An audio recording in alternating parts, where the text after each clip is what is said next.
19h, 20h, Time Sport avec Bilal Nelman sur Beurre FM. Et bonsoir à tous, c'est de retour, pour cette première de la semaine, en ce lundi 7 juin 2021, accompagné de toute l'équipe de Time Sport. Votre quotidien sportif, 19h, 20h, c'est le chrono horaire de votre émission. Au menu de cette émission, ce lundi soir, la victoire de ce week-end. On va parler des Diables Rouges belges, l'Angleterre, les Three Lions, sans oublier les Pays-Bas. Pour la première fois avec nous sur l'antenne de Beurre FM, Iliana Rupert, la basketteuse française, l'internationale française sera avec nous sur l'antenne de Beurre FM. Wijnaldum et Donnarumma du côté du Paris Saint-Germain, voilà, c'est ce que l'on annonce. Et sans oublier aussi, Roger Federer du côté de la porte d'Auteuil. Un manque de respect selon certains. On viendra aussi sur nos Frenchies en F1 et aussi en moto GP. Ça cartonne bien. N'oubliez pas, excusez-moi, le 01 53 48 3000, le numéro du standard pour réagir avec toute l'équipe de Time Sport, chères auditrices et auditeurs de Beurre FM, et aussi sur la tutosphère. C'est parti, go Time Sport. Time Sport. Ce soir avec moi, on aura Vivien, sans oublier Juan Trocé Dorado. Comment ça va, Juan Trocé? Hola, buenas tardes. Très bien, en attendant le début de cette Euro 2020, 21. Aïe, ça arrive. Et en attendant la fin du match des Nadal tout à l'heure. Ah, ça promet aussi. 13 victoires. Sur Roland Garros. Mickaël est avec nous. Comment ça va, Mickaël? Bonsoir à tous. La forme, comme l'a dit Juan Trocé, l'Euro arrive à grands pas, donc on est motivé. Motivé. Vendredi, la première spéciale Tam Foot Euro 2021, 19h, 21h, ensemble, 2 heures pour l'actualité de cette phase finale de l'Euro, avec le coach Tolé aussi qui sera de la partie. Hervé, comment allez-vous, messieurs? Ça va très bien, impeccable. Attends, il fait beau, il fait bon. Ça sent l'arrivée de l'Euro. On est content. L'Euro. Hervé, toujours là. Bonsoir Bilal et bonsoir à tous les auditeurs qui nous écoutent. Je suis content. Et auditrices. Et auditrices, effectivement.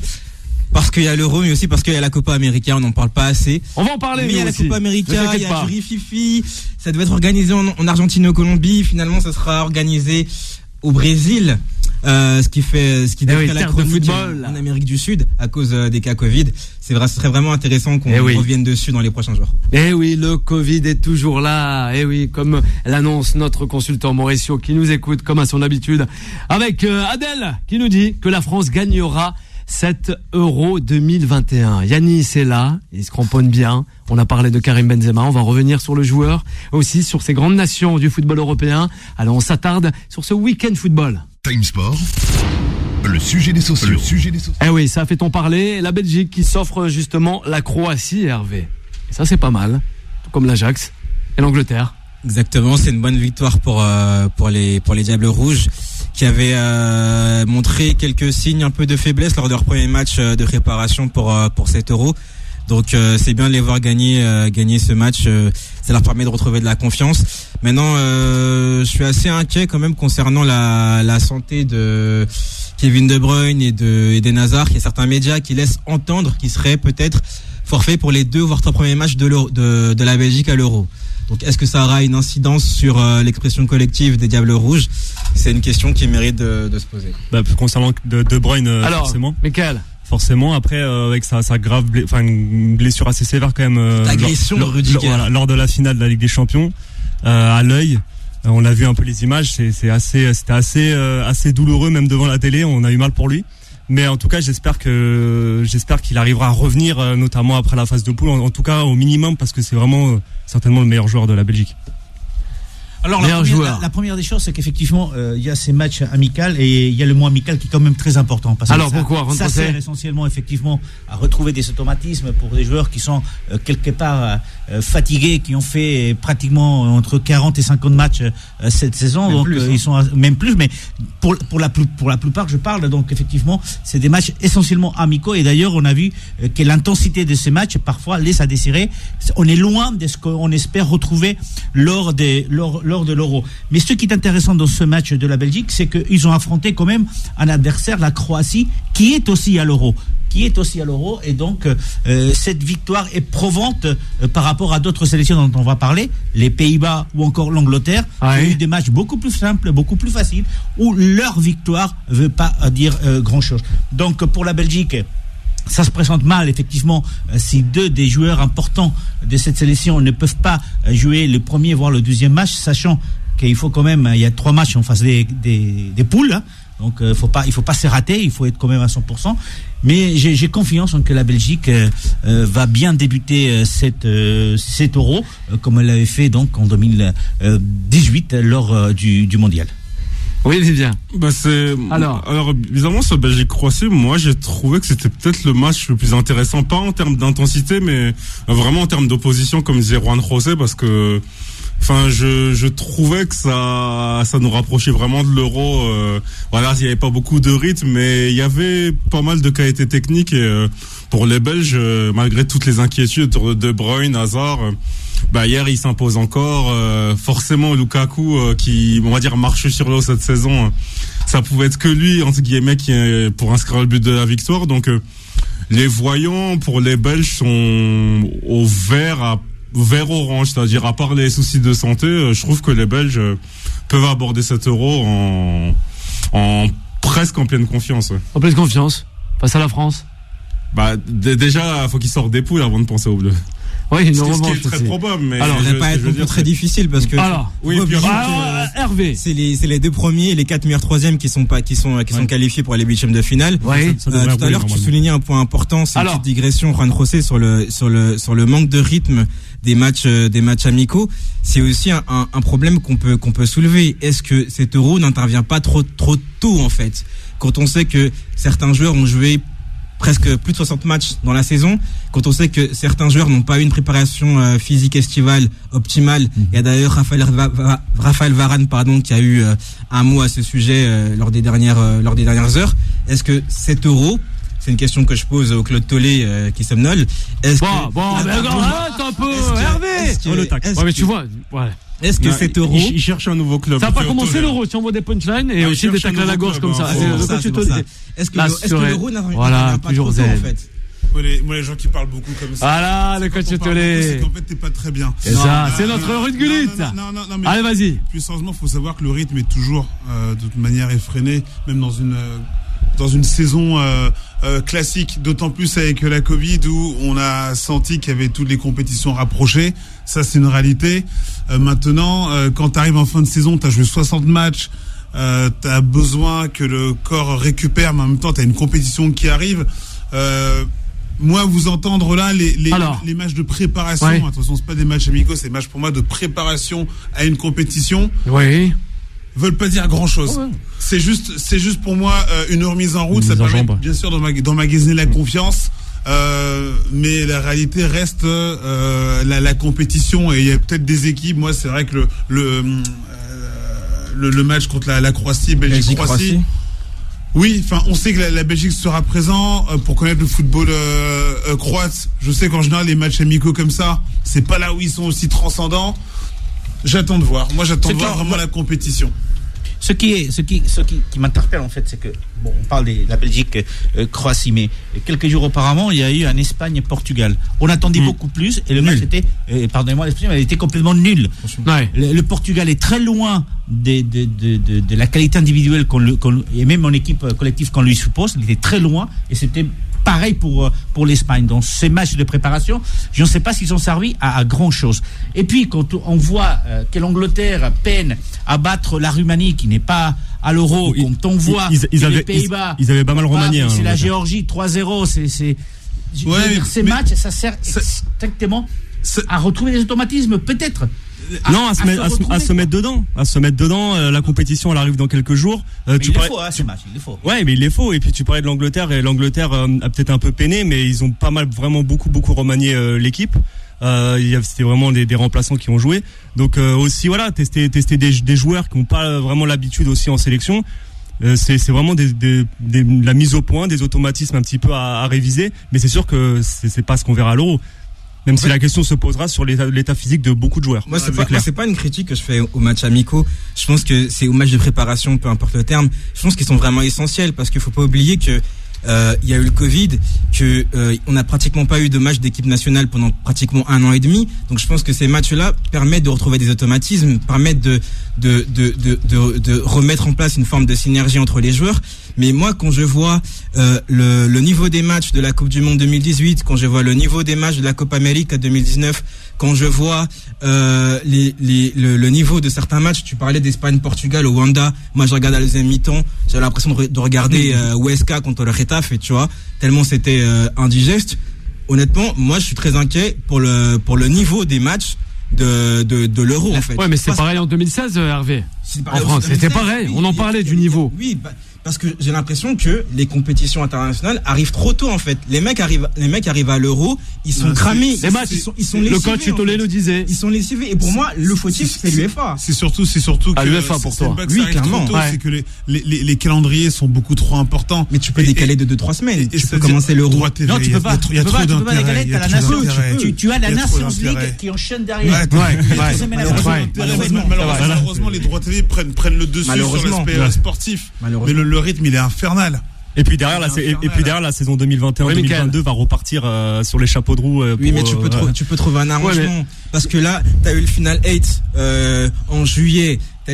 En août même, t'as les championnats qui ont repris pratiquement début septembre, juste après, en septembre. Là, t'as eu la finale de la Ligue des Champions qui s'est déroulée, je crois, le samedi 29 mai. 29, ouais. Et le 11, t'as déjà l'Euro. Ça vous paraît pas un peu prématuré? Oui, mais je pense qu'encore une fois, juste pour terminer, on pense pas assez aux joueurs. On pense pas assez à la santé physique des joueurs. On pense pas assez à la santé mentale et psychologique des joueurs. On pense uniquement au portefeuille. Mais t'as toujours eu, je crois, 15 jours, 3 semaines, entre la fin de saison, mais ça a toujours existé, Pour moi, c'est aberrant. Sauf que 3 semaines. Pour moi, c'est 3 semaines maximum. Ça a été repoussé après le fiasco des grandes équipes à la Coupe du Monde 2002, où on s'est dit, oulala, on va essayer un peu de décaler d'une semaine, mais pour moi, ça reste trop peu, en fait. Ce qu'on oublie, c'est que. Alors, c'est l'Euro 2020. Alors, c'est l'Euro 2020. C'est pas l'Euro 2021. Il arrive pas trop tôt. Il arrive peut-être trop tard. Ouais. Il aurait peut-être fallu. La Coupe du Monde l'année prochaine. Voilà, mais il aurait peut-être fallu à pas la faire. Et puis, je disais, après, il y a la Nations League, donc il y a un certain nombre de nations qui vont quand même disputer ça. Ouais, mais alors, attends. Du mois de septembre. Mais ce qui est par rapport. Elle va terminer quand la Nations League? Parce qu'on a la Coupe du Monde. Non, mais je rigole pas là. Je suis sérieux. Parce que si la Coupe du Monde est en décembre, tu vas faire comment? Non, mais t'as les matchs de qualification. Les joueurs, c'est pas des Sangoku aussi, hein. Non, mais c'est vrai que je suis pas vraiment la santé des joueurs.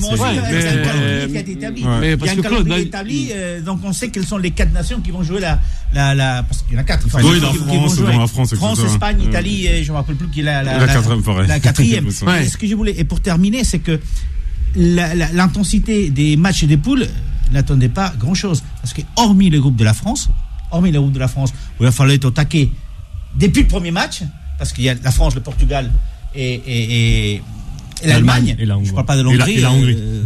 Dommage pour eux.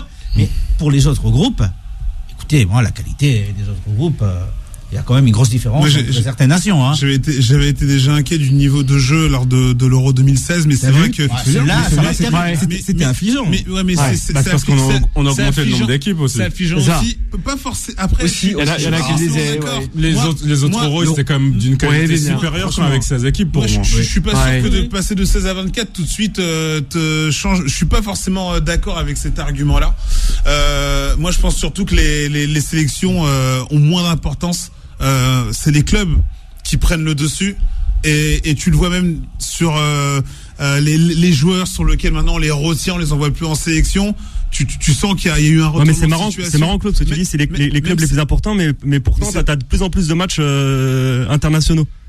Non, c'est les clubs qui jouent énormément. Non, oui, d'accord. Oui, non, mais oui, je suis d'accord avec toi. C'est tout. Ouais, mais t'as quand même, j'ai quand même l'impression. La Ligue amicale, ça a pas changé. Il y a que la Ligue amicale qui a été rajoutée. Oui, ça remplace juste les matchs amicaux. Ouais, mais sauf qu'aujourd'hui, t'as la Ligue amicale, t'as la Ligue des Nations, plus des matchs amicaux en plus. Non, c'est juste dans les mêmes fenêtres, des matchs amicaux globalement. Oui, mais ce que je veux dire, c'est qu'aujourd'hui, on arrive avec des sessions où on a 3 matchs internationaux en quelques jours. Et il y a un autre point aussi qui est important, c'est au niveau des clubs.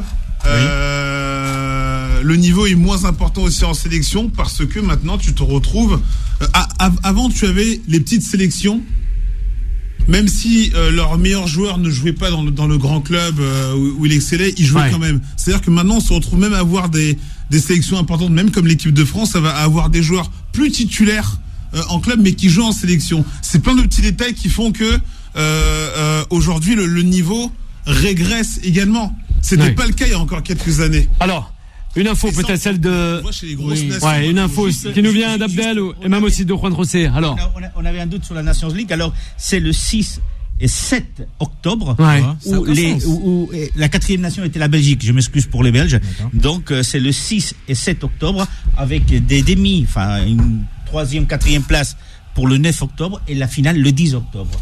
Mais ça mobilise quand même les joueurs la première quinzaine d'octobre pour jouer avec leur sélection. Oui, Wijnaldum qui, on va en parler. Qui sont à l'Euro. La nouvelle recrue qui s'engage avec le Paris Saint-Germain jusqu'en 2024. Voilà, c'est Abdel, notre consultant, qui nous relaye l'information. Oui, Hervé. Encore une fois, je sens vouloir tirer à boulet rouge sur l'UEFA. Pour moi, l'UEFA est responsable de tout ça, en fait. Parce qu'à force de vouloir, par exemple, moi, tout à l'heure, je reviens encore sur le problème du calendrier. Faire jouer l'Euro en début du mois de juin, pour moi, ça n'a pas de sens. Parce que, encore une fois, les mecs sont épuisés, en fait. Mais comment tu fais, Hervé ? En fait, tout le monde perd. Ouais. Juste pour terminer, tout le monde perd. Pourquoi ? Nous, en tant que spectateurs, on assiste à des matchs pourris. Ouais. Les diffuseurs sponsorisent des matchs pourris. Les mecs qui vont au stade, les supporters assistent à des matchs de qualité médiocre. Les joueurs eux-mêmes, ils sont frustrés parce qu'ils peuvent pas donner le meilleur d'eux-mêmes, tu vois. Donc au final, ça crée une boucle, ça crée un effet boule de neige qui va dans les intérêts de personne, en fait. Uniquement. Mais c'est quoi la solution ? C'est quoi la solution ? Alors, Michael, c'est que t'as le coach Tollet derrière. Tu peux trouver une solution. C'est quoi la solution dans ce cas-là ? Tu vois ce que je veux dire ? Le problème, en fait, on est dans un cercle vicieux. C'est-à-dire que tu repousses. Non, mais je suis d'accord avec toi sur le calendrier. Mais Yanis aussi, il est d'accord. Mais si tu le repousses, tu peux réduire la trêve. Tu vois, la trêve de quoi ? La trêve hivernale, tu peux réduire la trêve hivernale. Tu peux réduire la trêve hivernale. Si tu réduis la trêve hivernale, tu peux supprimer. Le premier reste le même. Non, il y a des matchs. C'est un moment où tu es censé récupérer. Ils récupéreront pas. C'est toujours le même problème, c'est qu'il y a des matchs à caser et beaucoup plus de blessures en période hivernale en plus. Tu vois ce que je veux dire ? Je te dis juste un truc. Si par exemple, c'est un peu utopique, hein. On commence l'Euro, la Coupe du Monde quand elle se fera en été à nouveau. À la fin du mois de juin, les mecs seront chargés à bloc. Ça va servir les intérêts de tout le monde, en fait. Mais quand tu les fais commencer au début de juin, là où ils sont cramés, je pense que ça a toujours été comme ça, on me dit. C'est pas une bonne publicité pour les compétitions. Non, mais il n'y a pas le choix. C'est Nabil qui le dit. Merci, le coach Tollet. Merci aussi, Michael, Hervé, Vivien et Juan José. T'aurais une trêve beaucoup. Vous restez avec nous, chers auditrices et auditeurs de Beurre FM. On revient rapidement avec notre invité Eliana Rupert. Time Sport revient dans un instant. Beurre FM, 19h-20h. Time Sport avec Bilal Nenman. Et on est toujours en compagnie de notre fameux réalisateur, eh oui, Yanis, fou amoureux de cette fameuse équipe de France, esprit d'équipe, force de frappe. Voilà, c'est ça. Le coach Tollet est toujours là avec Juan José, Vivien, notre spécialiste NBA et aussi basketball, sans oublier Michael et Hervé. Allez, on l'accueille pour la première fois avec nous, Eliana Rupert. Time Sport. The Special One. Bonsoir Eliana, comment allez-vous ? Bonsoir, ça va très bien, merci. Super sympa d'avoir accepté cette invitation, Eliana, pour parler basketball, parce qu'on a pas mal d'auditrices, d'auditeurs qui sont vraiment friands de basket, que ce soit aussi du championnat nord-américain qui est la NBA, qui fait toujours autant d'étincelles, et le tournoi continental qui se tiendra du 17 au 27 juin à Strasbourg, et dans la ville espagnole de Valence. Et vous y serez justement, Eliana. Une grande fierté ? Oui, ça fait très plaisir. C'est vrai il y a quelques jours, la liste des joueuses qui allaient participer au championnat d'Europe. Et j'ai eu la chance et l'honneur de pouvoir faire partie de cette équipe. Et ça fait toujours très plaisir de pouvoir porter le maillot France. Réaction avec Vivien. Allez, une première. Iliana, bonsoir. Justement, vous avez une première belle expérience en 2019. Vous étiez vice-championne d'Europe. Cette année, qu'est-ce qui peut faire la différence pour battre l'Espagne qui vous avez fait défaut Vous avez fait une très belle campagne, faut le rappeler. Vous avez battu l'Espagne, l'Italie et la Suède. Dans ce groupe de 12, selon vous, qu'est-ce qui peut faire la différence cette fois-ci pour décrocher l'or ? Je pense que l'expérience que toutes les joueuses on a pu acquérir au cours des années, parce que voilà, championne d'Europe en 2019 et pour les deux compétitions encore avant, a été vice-championne d'Europe. Donc c'est vrai que ça fait beaucoup d'années qu'on s'arrête en finale. Et je pense que toutes les erreurs qu'on a pu faire dans le passé, je l'espère en tout cas que sur cette compétition, elles vont vraiment nous aider à justement passer ce cap et à enfin aller décrocher ce titre. Et on a vraiment une belle équipe. C'est vrai qu'en 2018, on a eu quelques blessés qui n'ont pas pu faire partie de l'équipe finale. Là, on a vraiment l'équipe qu'il nous faut pour aller chercher ce titre. Et c'est à nous de donner des moyens. Mais en tout cas, on les a pour les récupérer. Mickaël, oui, réaction avec Iliana, notre invitée ce soir sur Beurre FM. Bonsoir Iliana. D'un point de vue un peu plus personnel, comment vous vous sentez physiquement à l'approche de cette grosse compétition ? J'ai vraiment hâte que ça commence. C'est vrai que déjà, juste d'un point de vue du public, on a passé toute une saison sans personne dans les salles et de pouvoir renouer le public là pendant les quelques matchs qu'on a pu faire de préparation, ça fait un bien fou. Et là, on sait qu'à Strasbourg, c'est à domicile, les gens ont vraiment hâte. Donc, c'est juste ça. Même si on peut avoir des petits coups de mou physiquement, parce que on a tout enchaîné. On a enchaîné la saison à l'équipe de France. Mais vraiment, cet apport du public et vraiment la motivation canadienne qui peut en ressortir, on va vite oublier ce temps musculaire qu'on peut avoir. Et justement, dans cette équipe de France, alors vous avez plutôt eu un rôle de remplaçante avec vraiment des cadres comme Gruda, Miem. Qu'est-ce qu'on peut attendre de vous sur le peu de temps de jeu que vous avez? C'est sûr que dans la construction de l'équipe, je ne fais pas partie des cadres de cette équipe, mais mon rôle, c'est vraiment à chaque fois que je mets un pied sur le terrain, que ce soit pour quelques secondes, quelques minutes, faut vraiment que j'apporte physiquement, surtout en défense, que je maintienne le rythme que mes coéquipiers ont mis avant. Voilà, faut pas aimer que je sois un boulet. Et voilà, c'est vraiment maintenir le niveau de l'équipe dès que je suis sur le terrain. Et bien sûr. Ce que je vais apprendre. Et il faut, Iliana, justement, et on y croit, et même on est derrière vous toutes, ça c'est sûr. Vraiment, avec cette crise sanitaire qui s'est attardée dans la planète sport, et aujourd'hui c'est un peu une bouffée d'air, quoi, pour vous. Ouais, c'est sûr, ça fait du bien. On avait peur à un moment donné que ce championnat d'Europe et même les Jeux Olympiques aient pas lieu, et vraiment le fait que déjà ça se passe, qu'il y ait du public, en tout cas pour le championnat d'Europe, c'est vraiment un nouveau souffle, et on voit enfin le bout du tunnel, et on a hâte que ça commence enfin et de pouvoir rejouer devant un public. Ouais, réaction avec Vivien, t'écoutes, et Mickaël. Si on revient un petit peu plus sur votre saison en club, avec Bourges, j'étais très proche du titre, vous avez eu une défaite un peu crève-cœur contre Montpellier. Ce qu'on se demande, c'est est-ce que vous voyez rester par exemple toute votre carrière à Bourges, ou peut-être comme votre coéquipière Alexia Chartero, vous seriez pas contre, peut-être aller à Lasvel ou tenter une expérience à l'étranger? Moi, j'ai toujours voulu, avant d'arriver à Bourges, j'ai toujours dit que je voulais partir à l'étranger très jeune.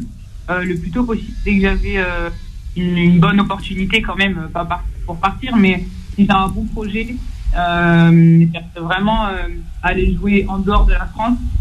Donc voilà, après, où ça, je ne sais pas, comme j'ai dit, il faut que ce soit quand même un bon projet, mais c'est vraiment une envie que j'ai depuis très jeune, de partir en dehors de la France. Alors, vous avez aussi une particularité, enfin pas que vous, mais certaines joueuses, c'est que on a remarqué que vous avez un entraîneur personnel qui s'appelle Benoît Gomis. Et qu'est-ce que cet entraîneur vous apporte? Et est-ce que vous pensez que c'est peut-être une solution que beaucoup de vos coéquipières devraient avoir? Qu'est-ce que cet entraîneur vous apporte spécialement? Alors, j'ai rencontré Benoît Gomis l'année dernière, après le confinement, quand fallait se remettre en forme, parce que les 2 mois sans rien ont été un peu compliqué. Donc c'est à ce moment-là que je l'ai rencontré, et il m'a vraiment fait passer un cap. Je l'ai remarqué après quand je suis retournée en club à Bourges.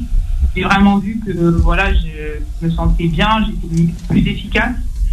Et ensuite, c'est une période de blessure, pareil, en décembre. Donc j'étais aussi dispo pour m'entraîner à Suisse.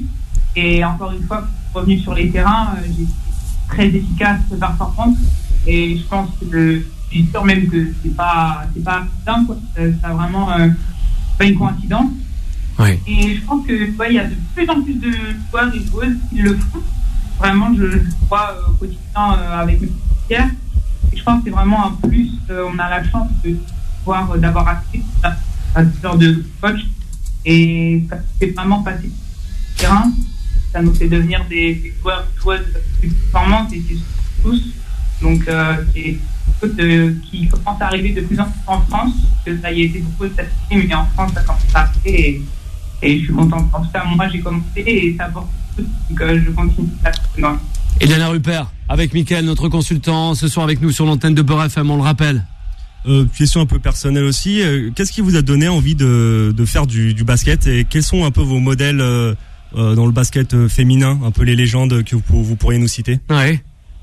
Alors j'ai commencé le basket parce que mon père était basketteur professionnel et donc quand j'étais petite, fallait commencer un sport. Donc j'ai fait du basket, mais j'ai fait aussi plein d'autres sports.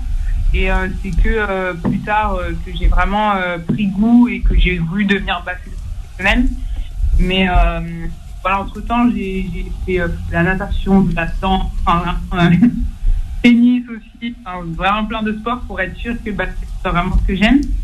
Et en tant que modèle féminin, j'ai pas vraiment une chose en particulier, mais j'ai forcément dans mon équipe Sandrine Gruda, c'est vraiment une joueuse que j'admire beaucoup de par la carrière qu'elle a fait. En plus, là, le record devenir la meilleure marque tous les temps en équipe de France, donc c'est la chose de m'entraîner avec elle tous les jours.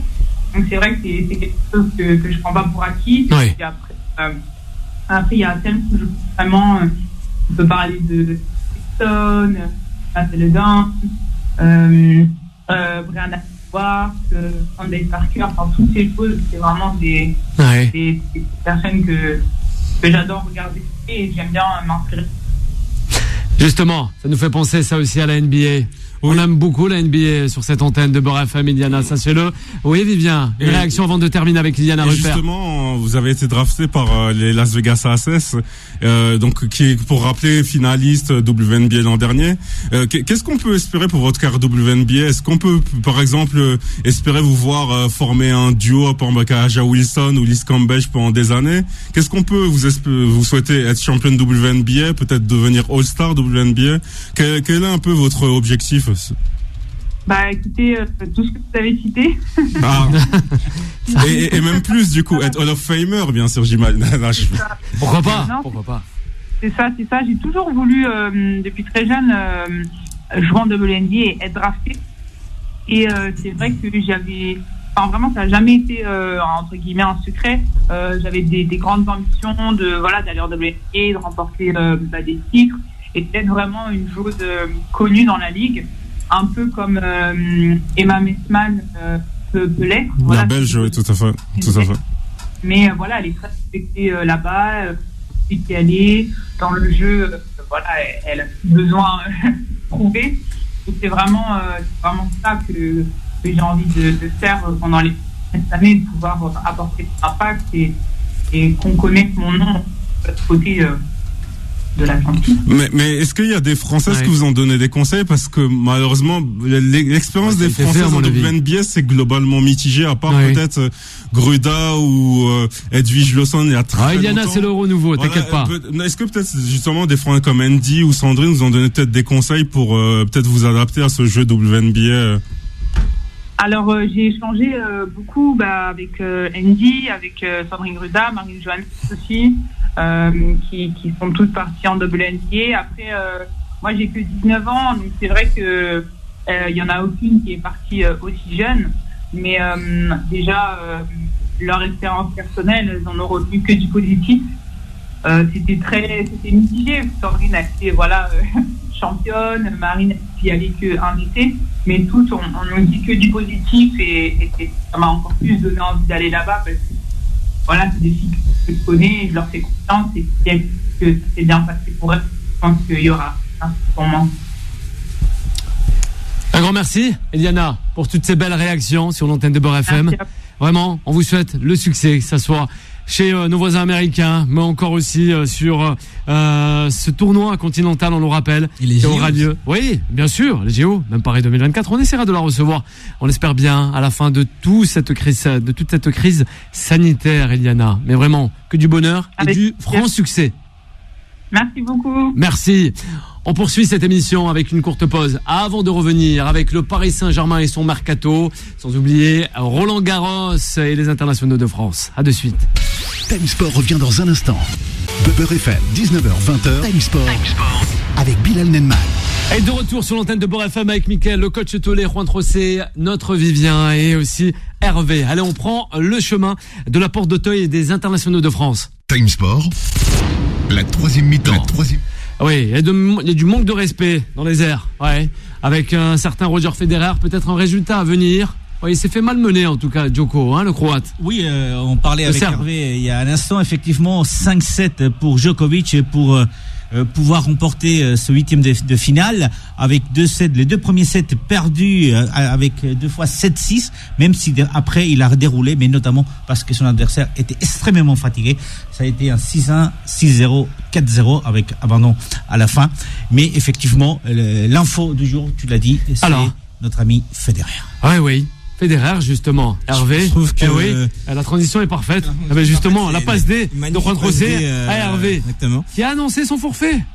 Oui, il a annoncé son forfait samedi, enfin plutôt dimanche, au lendemain de sa victoire au 3e tour de Roland-Garros, après son match gagné contre l'Allemand Kofer. Alors, Federer, il faut contextualiser la chose. Federer il a subi 2 lourdes opérations au genou. Il est venu au dos également. Il est venu à Roland-Garros sans réelle expectative. Il est venu à Roland-Garros. Il avait déjà annoncé au préalable pour se tester, pour se jauger. Il avait aucunement prévu aller en 2e semaine de Roland-Garros. Et n'oublions pas que l'objectif principal de cette saison pour Roger Federer reste Wimbledon. Il a clairement fait de Wimbledon son objectif principal de cette saison. Or, la semaine prochaine, il y a la saison sur gazon qui commence avec le tournoi de Halle en Allemagne, l'ATP 250, où Roger Federer s'y inscrit. Et donc Roger Federer, s'il a décidé de déclarer forfait, c'est pas pour mépriser ou pour rabaisser la valeur de Roland Garros. C'est juste pour ménager son genou, pour optimiser ses chances d'aller loin à Wimbledon. Dans une quinzaine de jours. Ni plus ni moins, en fait. Faut pas le voir comme un de respect. Hervé, j'entends. Bien sûr. Mais pourquoi s'être engagé à Roland-Garros si tu sais que tu n'envisages pas d'aller plus loin? Tu vois ce que je veux dire? On parle d'un grand chelem, donc moi, t'es en droit de te poser quand même des questions. J'entends tout ce que tu dis. Il avait besoin de retrouver le rythme de la compétition. Une chose, c'est de jouer à l'entraînement. Donc dans tous les cas, il savait qu'il allait pas aller au-delà de la 2e semaine. Je pense que lui. Tu vois où je veux en venir? Non, mais il le savait tout simplement parce qu'il savait qu'il n'avait pas le niveau pour aller en 2e semaine. Mais ça, il le voyait. Je pense pas que ce soit vraiment un problème de niveau. Je pense que c'est plutôt il avait peut-être pas la caisse physique. Pour jouer une histoire de sensation aussi, non? Des sensations parce que oui, c'est ce que je dis. Mais le niveau, c'est qu'il par exemple dans ce troisième tour, il fait beaucoup de fautes directes. Il fait des fautes directes que Roger Federer en fera jamais. Enfin, contre l'Allemand, je trouve qu'il s'en sort même bien de passer. C'est pour ça qu'effectivement il y a le côté physique, mais il y a aussi en termes de sensations. Et pour moi, c'est pas encore Roger. Non, il est en phase de convalescence. Mais il est quand même resté out pendant plus d'1 an. Je pense que comme je te le disais, Claude, il est venu à Roland-Garros pour se rassurer, pour retrouver de la confiance, pour se tester aussi, parce que faut pas oublier que les grands chelems se jouent au meilleur des 5 manches gagnantes. Donc c'était aussi un bon test pour pouvoir se préparer en vue de Wimbledon dans une quinzaine de jours. Et puis comme on le dit souvent, rien ne remplace. On termine concernant le tennis. Rien ne remplace la compétition. Ouais. Alors dernier résultat. Avant le sport mécanique, rapidement. Donc Nadal s'est qualifié 7-6, 6-3, 6-0 en attendant un match superbe demain pour ceux qui s'intéressent à Roland-Garros. C'est Tsitsipas contre Medvedev, 5e face au 3e. Et ça commence à s'écorcer. Donc on peut comprendre effectivement c'est noté. Que notre ami Federer soit parti, il voulait pas. Merci pour l'info. Dans un Grand Prix d'Azerbaïdjan, marqué par l'abandon de Max Verstappen, excusez-moi, ce dimanche, Pierre Gasly. Verstappen, excusez-moi, je l'ai mal prononcé, c'est bien.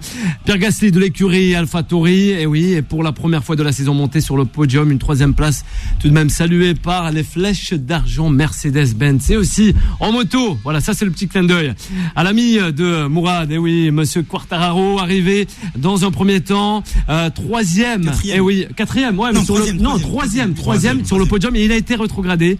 Il a été sanctionné à 3 secondes et il a été rétrogradé à la 6e place, Hervé. Exactement, en fait, à 3 tours de la fin du Grand Prix, il y a un système sur sa combinaison qui s'est déréglé et du coup, il s'est retrouvé entre guillemets pratiquement avec la combinaison ouverte Et c'est ce qui lui a valu une pénalité de la part des commissaires et qui l'a fait rétrograder de la 6e place. Mais on peut quand même souligner la 2e place et la bonne performance de Johan Zarco sur Ducati Pramac. Qui confirme qu'il est l'un des grands hommes de cette saison de MotoGP. Les Frenchies sont en place dans le sport mécanique, en tout cas, actuellement. Allez, la dernière rubrique de cette émission avec le Paris Saint-Germain. Time Sport. Les prolongations. Eh oui, Juan José, après Wijnaldum, Leonardo, justement le directeur sportif du Paris Saint-Germain, mais aussi le turbo pour Donnarumma, le portier milanais. On ne comprend plus rien dans le schéma tactique, là aussi, que business du Paris Saint-Germain. Oui, on va te faire réagir, t'inquiète pas, Mickaël, mais j'aimerais avoir le coach Tollet. Alors on l'écoute. Donnarumma, je me pose beaucoup de questions, mais ça en dit long sur le football actuel, c'est-à-dire qu'on me parle.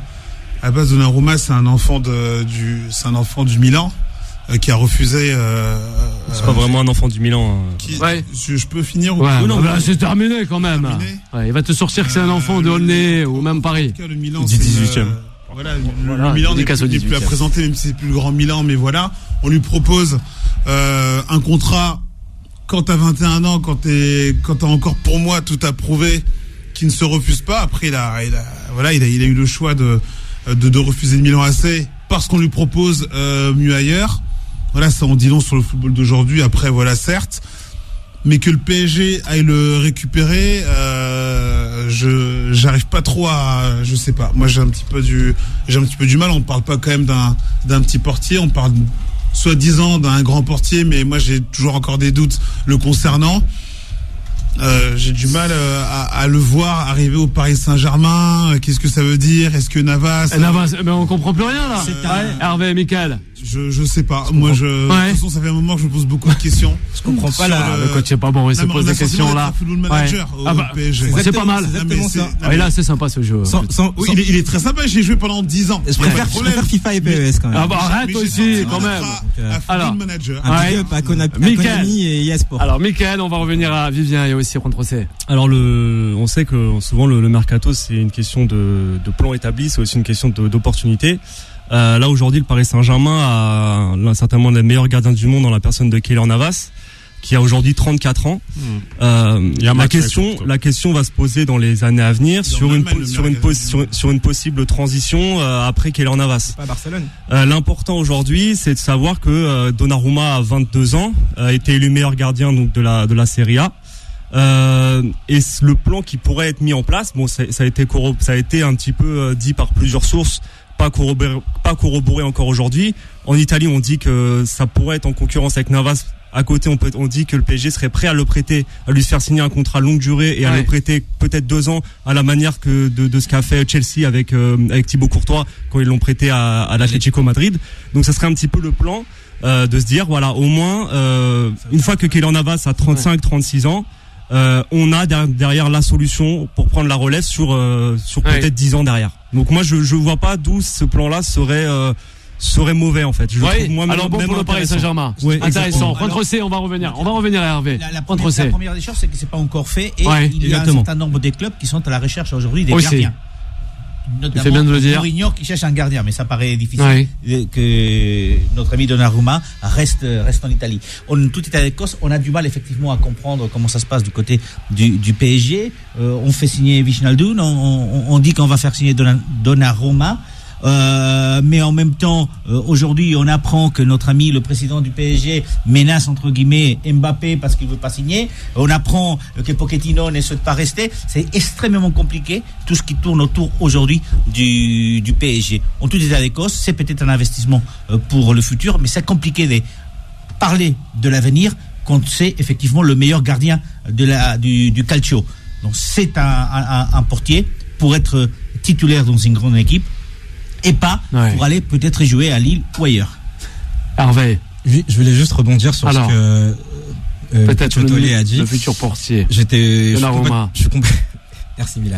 Je suis complètement d'accord avec lui. J'ai du mal à comprendre la politique sportive du Paris Saint-Germain en fait.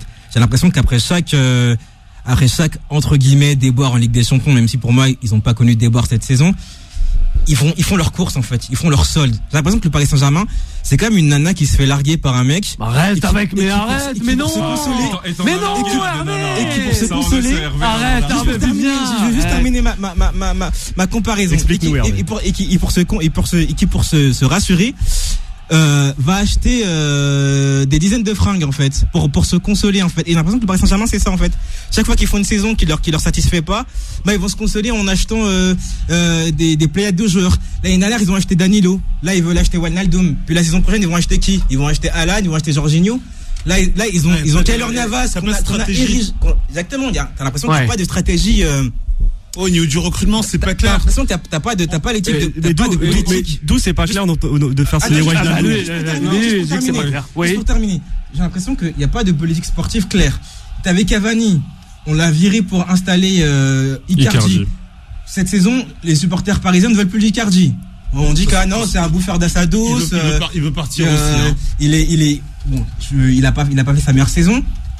Qu'est-ce qu'il a dit d'Icardi? Tu l'as acheté 50 millions la saison dernière à l'Inter. Il veut partir aussi. Tu le gardes, tu le vends. Tu le gardes, tu le vends. Là où je rejoins Hervé, c'est que là où t'avais pour moi, Michael, c'est que voilà, tu t'es attaché au Paris Saint-Germain. Non, il y a pas de je suis attaché au Paris. Il y a pas de je suis attaché au Paris Saint-Germain. Il n'est pas attaché au Paris Saint-Germain. Non, mais là on parle sérieusement. Je suis pas en train de dire je m'en fiche. Alors lui il te parle sérieusement. Vas-y, Michael, tu vas avoir ton droit de réponse. Bien sûr, tu vas avoir ton droit de réponse. Quand Leonardo est arrivé, mais quand il est arrivé la première fois en 2011 avec Ancelotti, il y avait pour moi un sentiment d'avoir une stratégie cohérente où tu allais recruter des joueurs d'expérience, notamment en Italie, et il y avait pour moi un semblant de quelque chose. Et c'est vrai que depuis le départ de Laurent Blanc, moi je suis désolé. En termes de mercato, c'est plus que moyen, c'est même limite médiocre. Depuis le départ de Laurent Blanc, c'est vrai qu'il n'y a pas vraiment de stratégie. Et là où je reviens à Hervé, c'est qu'en fait, on est un peu omnibulé par le fait que le PSG a énormément de moyens. Alors c'est très bien, tu vas chercher Mbappé, Neymar, etc. Mais en fin de compte, t'empiles des joueurs. Tu sais même plus quoi en faire. Tu sais pas réellement où tu vas. Moi, je suis désolé. Là, le milieu de terrain, on n'a pas dit que c'est pas que après, faut pas s'exciter. Le mercato s'ouvre le 9. Pour l'instant, il y a rien qui est officiel. Alors, il y a des joueurs qui vont arriver, il y a des joueurs qui vont partir. Comme on dit, c'est à la fin du bal qu'on paye les musiciens. Donc, il faut aussi un petit peu attendre, voir. C'est sûr que la stratégie de Leonardo depuis un petit moment, elle est difficilement lisible. Notamment le dernier mercato, quand tu vois la dernière journée d'un coup où il fait venir Rafinha, Danilo Pereira et Moise Kean. Sur le coup, Moise Kean, c'est peut-être la seule bonne pioche. Et actuellement, il y a des négociations avec Everton pour le renégocier un prêt parce qu'il est retourné du côté d'Everton. Donc c'est vrai qu'on a un peu de mal à un peu délier de tout ce qui se passe dans la tête de Leonardo. Alors après, aujourd'hui, c'est Wijnaldum et Donnarumma, c'est deux joueurs qui sont libres. Aujourd'hui, au Paris Saint-Germain, tu manques de profil à la Wijnaldum au milieu de terrain. Ça c'est sûr. Donc moi je vois pas d'où c'est. Je trouve que c'est profil. C'est un 8-10 porté vers l'avant. Il y a pas de 8-10 porté vers l'avant. L'action du côté au PSG, t'as très peu de joueurs au milieu de terrain qui sont capables de se retourner avec le ballon et à partir devant. On a Yanis et Myriam qui sont tout à fait d'accord avec notre consultant. Voilà, c'est des auditeurs et auditrices de Beurre FM. En 3 ans, alors s'il vous plaît, en 3 ans, c'est un numéro 6. On s'écoute, s'il vous plaît, on s'écoute. On s'écoute.